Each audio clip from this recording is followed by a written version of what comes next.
I will be talking about what makes Guillermo del Toro unique. My name is Brad Mendoza, and here is my presentation.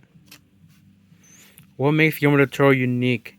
He is mainly known as a director, screenwriter, and a special effects guy.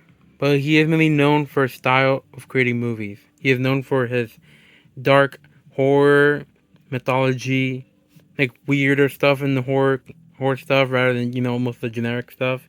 He is known for experimenting with his ideas. Yeah, and that's what Guillermo del Toro. I really consider him more unique than others.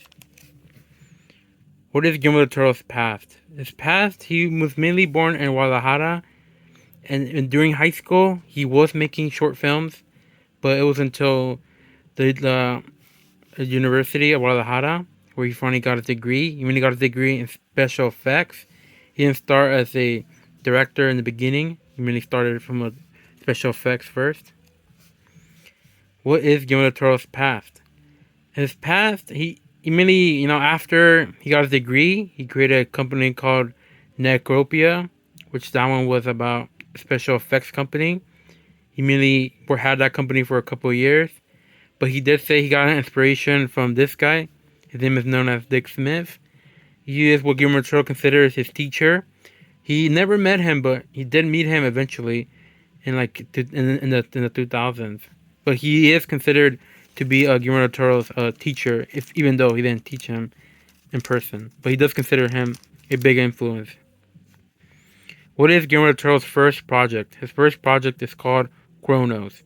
This project was about a guy named Jesus who found a scarab who was able to give him immortality, able not to feel pain and regenerate. But then there was an old man who sent his nephew called Angel to get the scarab back. But Jesus didn't want to give it away since all the powers it gave him. But he ended up running away with the scarab by putting his little granddaughter in danger.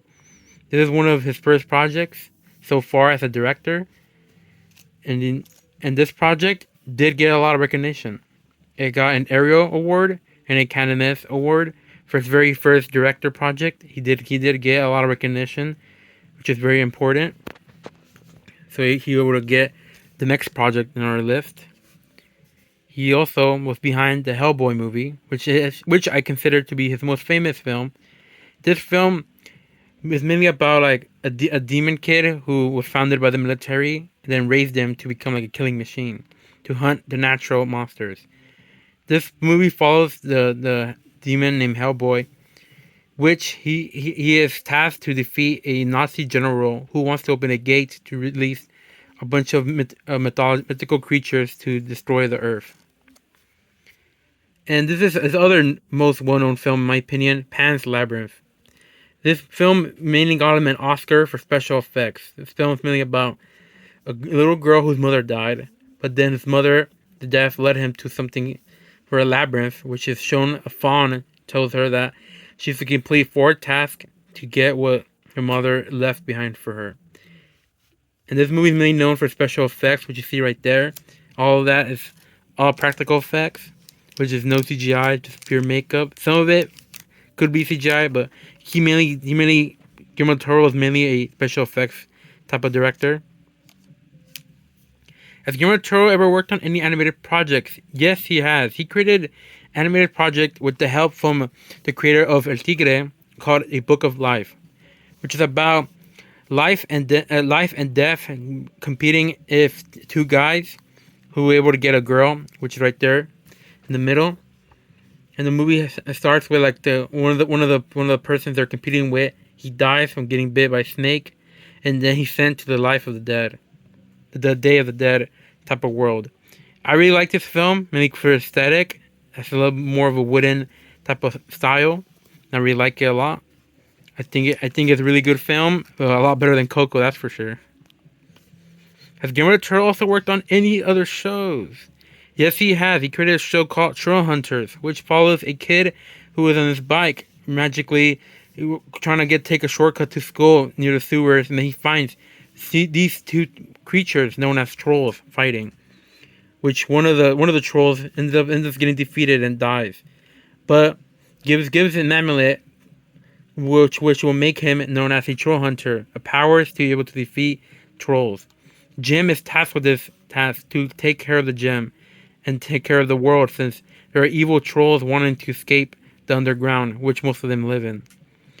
This also came with two other spin-offs called Three Below, which is based on aliens, side characters from the Troll Hunters, and Wizards, which is another from the past before the Troll Hunters, which is about Merlin the Wizard.